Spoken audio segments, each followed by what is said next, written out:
goes, I've been advised to leave. I was like, yeah, you better go. You better go. All right. Oh, this guy's not been about for a while. This guy used to be a proper troll. Socrates Son. Hey, hello, guys. Hello. Am I being heard? Yeah. Yes, I would like to try the free will subject, or if you like, I can give you a contradiction of the Quran. I don't know what you prefer. Give us your best Hey man, how are you doing? How are you doing, Socrates, Abdullah Rahman? We have talked with this. It's been a while since our last Yes, discussion. yes.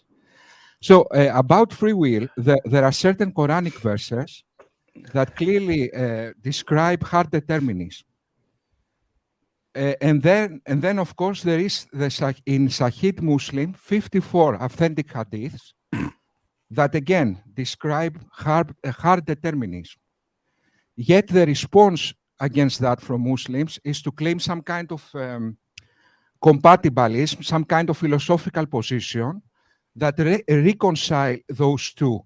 In other words, free will and determinism. But my objection to that is that although in philosophy that can be the case, it clearly is not the case in Islam, because that clearly contradicts verses in the Quran. I don't interrupt your prepared introduction. What is your argument? My argument is that there is no free will in Islam. Right. Although in Islam claims in some verses. Forget that. Your argument is there is no free will in Islam. Yeah. Yeah, or to be more precise, and that fits with the contradictions you were talking earlier. Yeah, I could see that. So your argument is there's no free will in Islam. No. Let me rephrase that more precisely. No, my argument is that there is a contradiction in Islam when it comes to free will and determinism. In other words, it preaches both things. Therefore, my argument is, in Islamic scriptures, there is free will, there is also hard determinism. And that is a contradiction. What's free will? Free will is the ability to be able to choose your actions, or to have a free mind, free conscience, something like that. As Brother Abdul Rahman said, without coercion and being forced, yeah? Yeah, of course, yes. Okay.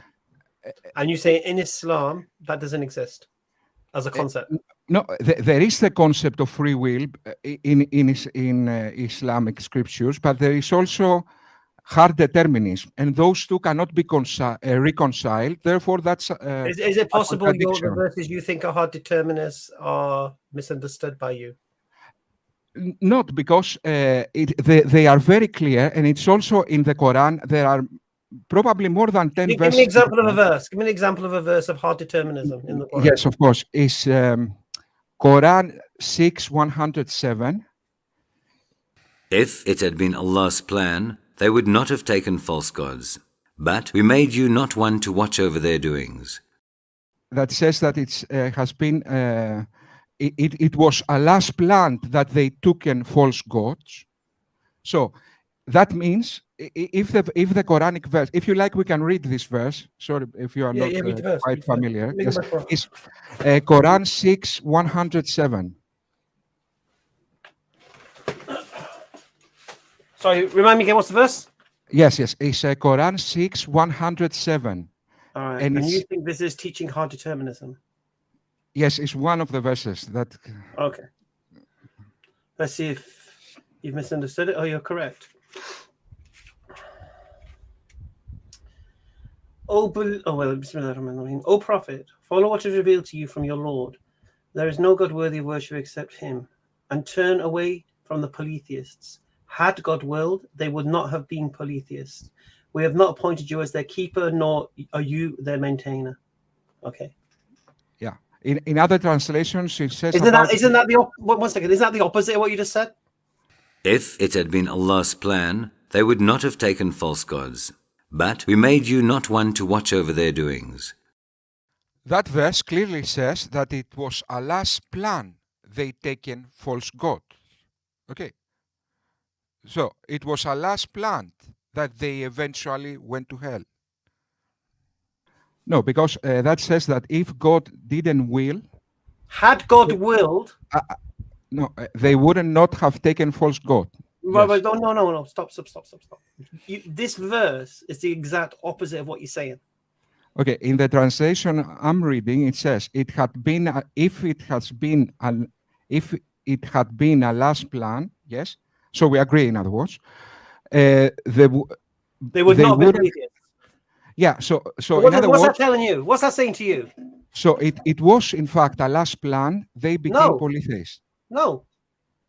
If it had been Allah's plan, they would not have taken false gods. That means it was Allah's plan. They in fact took in false gods. So you are confused, Hamza. So the verse says, if it wasn't Allah's plan, they wouldn't have taken false gods. What that means? That it was in fact Allah's plan. They took false gods. You simply got confused. Never mind. I don't know. No, it's complete opposite of what you're saying. It's basically saying Allah could have made them Muslims if he chose to, but he let them choose their own way. Okay, guys. The complete opposite of what you're saying. This is the opposite. It's complete opposite. It's the complete opposite. I thought this was an argument against hard determinism. Wait just a moment. Here it says that there if are it better was verses you could get that would like really serve your case. I mean, you chose one that Chose is one kind of of them. it's kind of okay. like, Let's go to the next yeah. verse because there are many. But first of all, let's make something absolutely clear. I was right. Okay, let's read the verse again, if you like. The verse says, if it wasn't Allah's plan, they wouldn't have taken false gods. What that means? That it was, in fact, Allah's plan, they took in false gods. Clearly. So I was right. You can laugh all day, but I was right. Maybe I'm reading wrong. So the next is Quran 6:109. Quran study. Continue. It's in the O same believers, surah. Do not insult what they invoke. This is 108 first, yeah. Oh, believers, do not insult. What they You know invoke. what? Let's just give it to you. So it's part of God's plan for there to be non-believers. So why is that hard determinism? Because Or why that is that means incompatible with free will? because free will means that it's not the plan of Allah, isn't that right? Because if it was No. the plan No. of Allah, can Allah? Are you familiar with Molinism? No, maybe I am, but I cannot remember this. Okay, This, so it's a term. position about God's knowledge and free will. So there's necessary Yes. knowledge, Yes, middle I'll knowledge. cut. You know that. Okay. Excuse So me, guys, but God, if you want to phrase it in terms of like possible worlds, God knows all possibilities, and He knows the free choices of free agents in all these possible worlds, and He can actualize a world that accords with His plan, but the acts of the agents in those worlds are still free. I mean, Molinism comes from a 16th century Christian heresy. It seeks to reconcile the apparent tensions of divine providence and human free will. Molinism argues that God perfectly accomplishes His will in the lives of genuinely free creatures through the use of His omniscience. My main critique in this debate will be that Muslims explore abstract philosophical concepts that don't really represent or correspond to Islam. That critique applies especially to Abdul Rahman and the other guys from the Thought Adventure podcast, where they seem to always explore logic without corresponding this logic to Quranic verses and hadiths. So, my first question to Abdul Rahman will be, do you accept Molinism as an Islamic position? Because that position is a heresy in Christianity. So that's a fair question. The second problem with Molinism is that God chooses what will then humans choose. He is equally, therefore, responsible for all the actions of every human. In other words, God chose the world where this serial killer, with his free will, will rape and then cut to pieces children, luring them in birthday parties. So there were many possible worlds where this serial killer didn't do that. He was a good person. But God chose the world where this serial killer will do this action. Therefore, he is equally responsible for this action and every other action of every other criminal or serial killer or psychopath. The third problem with Molinism is that it's still determinism. Free will implies the possibility of humans to do otherwise. God, by choosing a supposed free will alternative, he is in fact eliminating all other free will alternatives and therefore becomes determinism. There's no problem with that. Yeah, but Al-Qadar in Islam doesn't only refers to God's knowledge. Just God knows the future, and therefore he actually wills the future. Yeah, I didn't say it's just knowledge. So he wills it, yes. So he wills as in he creates the world. He wills it in the perspective that nothing happens without his permission. So you can make a choice, but it doesn't mean it's going to be fulfilled. Because Allah can stop that choice. He can stop the thing from happening, but it doesn't affect your choice. And it doesn't affect your action. Just because Allah knows something is going to happen, it doesn't affect your action that you chose to make that act. Yes, but that, as I said, that's kind of a misrepresentation of the problem, because even Muslim apologists like Mohammed Hijab said that this is not just about the knowledge of Allah. So Abdul Rahman kind of answered that. No, okay, yeah, well, I agree, and he agrees with it too. So Allah wills to create and creates the world that He wants to create, knowing that you will freely choose the acts that you will freely choose. That doesn't make the acts any less free. First of all, even Molinists argue that God perfectly accomplishes His will in the lives of genuinely free creatures through the use of His omniscience. In other words, Him knowing the future. And again, that undermines the concept of free will. If there are, in some kind of reality, let's say in the mind of God, all possibilities where humans can make all possible actions, that means no human is different from any other human, ontologically. Hitler could have made the Holocaust in some possible world, in the mind of God. I could have made the Holocaust in some possible world in the mind of God. If everything already happened in the mind of God, it's not really a choice, is it? You are just describing the state of affairs of this world. When you say actualizing a possibility in this world, what that means? What is the magical quality of this world that separates it from other possible worlds? Unless just the choice of God to make this world special. And if only this world matters for some reason, because God chose only this world to be real, in this case, only God is in fact choosing which world your actions will be, now in this world your action matters. In the other world, in my mind, your actions doesn't matter. For us, we were able to do all actions ontologically. Okay, so we were able to do all actions. So it's not really a choice. When you already have all possibilities, then you are not actualizing one possibility. Okay, I was able to do everything. Only God is the one that actualizing one possibility of me.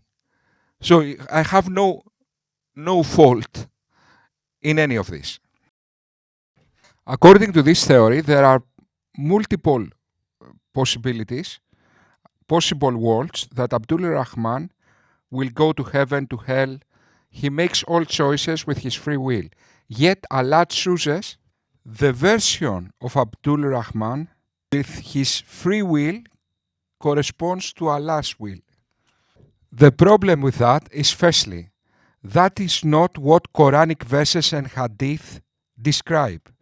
That's abstract philosophical concepts of Abdul Rahman that do not correspond to the Quran and hadith.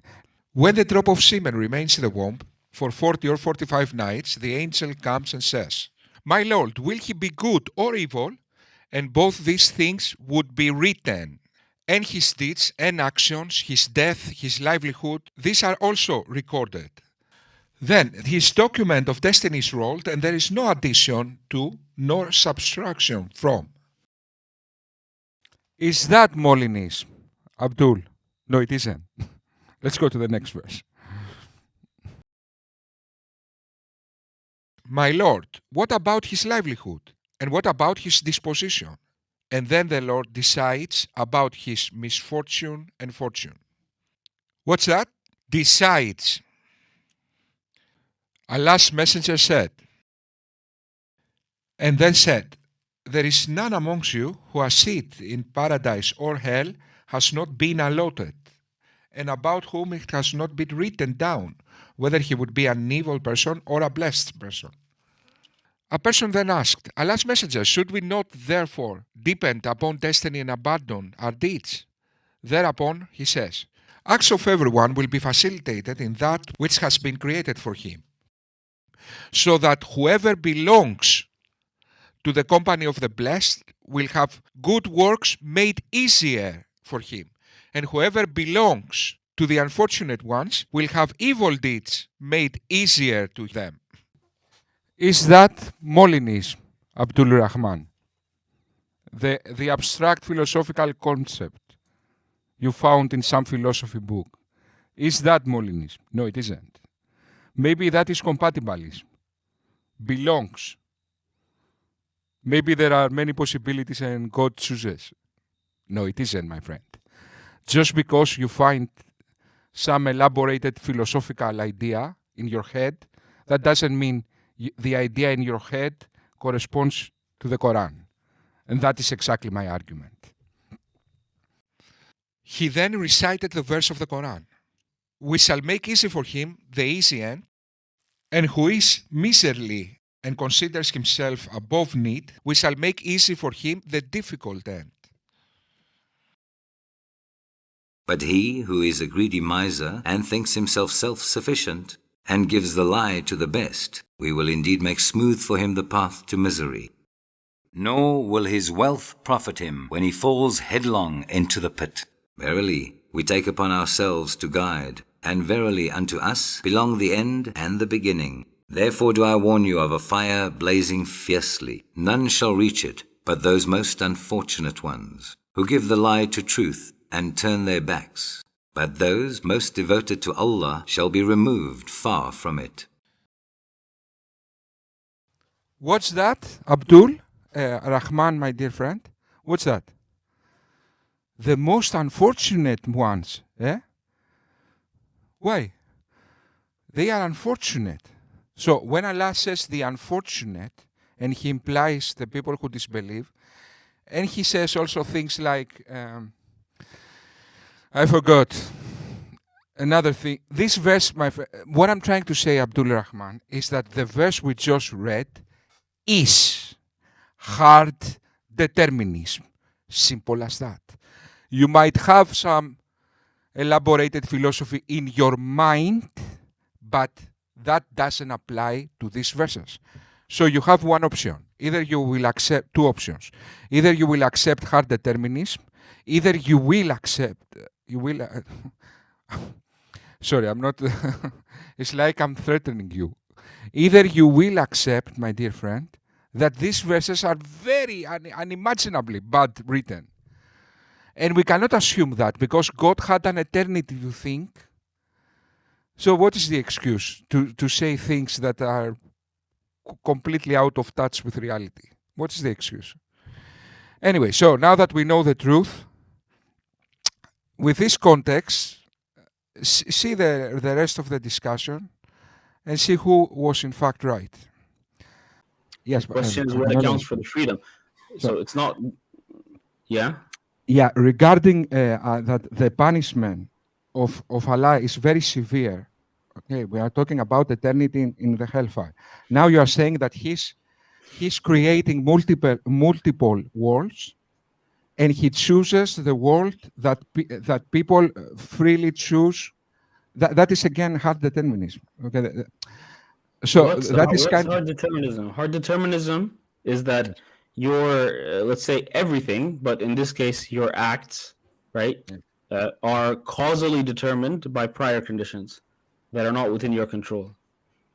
Right. So then, what that can be denied. I mean, yes. So you can take a compatibilist position, but you can even take like a libertarian free will position with everything you're saying, with God actualizing and creating a world that He wants to create that accords with His plan, with His knowledge of the free acts of free agents in that world. There's absolutely no contradiction. Yeah. You gave a very an elaborated apologetic that drives from philosophy, but It's not as an I said, apologetic. It's just philosophy 101, bro. yes, that's what I said. But the problem is that if God, as you said, so in other words, you're kind of saying the same thing, but now you are saying that God makes eternal or all the possibilities, and He chooses the possibility that people will choose to go to hell. Let's say they choose the wrong Yeah, now actions. please don't turn this into a problem of evil argument right now. Though, so we can finish this one, then you could talk about hell, right? But Yes. yeah, I'm not saying that is what happens. I'm saying it's a possibility. So you saying that it's just an explicit contradiction is just not right. It's just wrong. Yes, I'll but give you a working example, Socrates Son. Yeah, you're choosing to go to hell. no, according to the Quran, because No, that was God's You're plan. choosing. You're denying the revelations. You're denying the messengers. No. You're denying Allah, and Allah's told you the consequences of that action. You've made that decision. You've chose that path. Yeah, Hamza, but this was exactly my critique. Okay, so you made some kind of abstract logic that doesn't correspond with the scriptures. Let's see some scriptures, and let's see whether what you are saying now is true. They swear their strongest oaths by Allah, that if a special sign came to them, by it they would believe. Say, certainly, all signs are in the power of Allah. But what will make you Muslims realize that even if special signs came, they will not believe? Guys, let's say we have our robot. Whatever evidence you show it won't believe. Whatever are the evidence. Okay, so whose fault is that? The robot?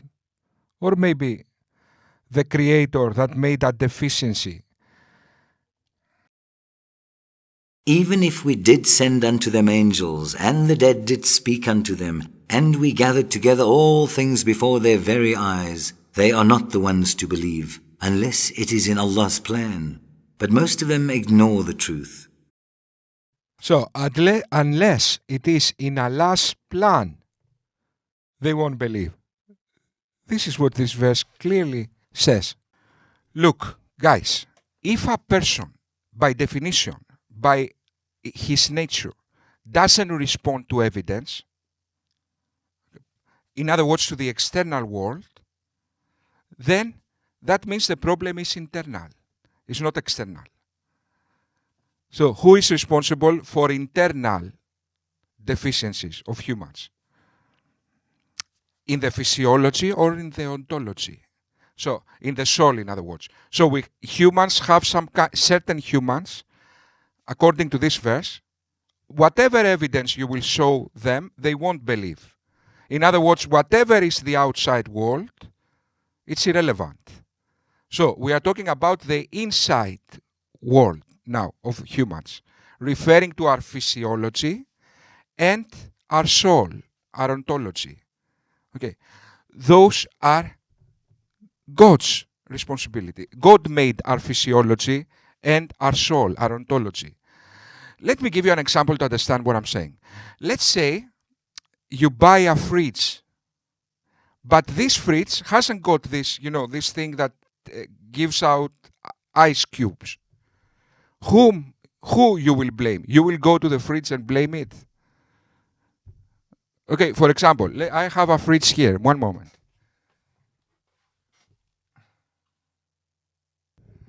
Look, Oba, 1 second. This was not a very useful endeavor. Let's say, okay. So, look, guys, this fridge cannot produce ice cubes, with a door outside. Let me blame the fridge now. Hey, fridge, why you cannot produce ice cubes? Is that rational? No, I need to blame the company that made the fridge that didn't include ice cubes. Isn't that right?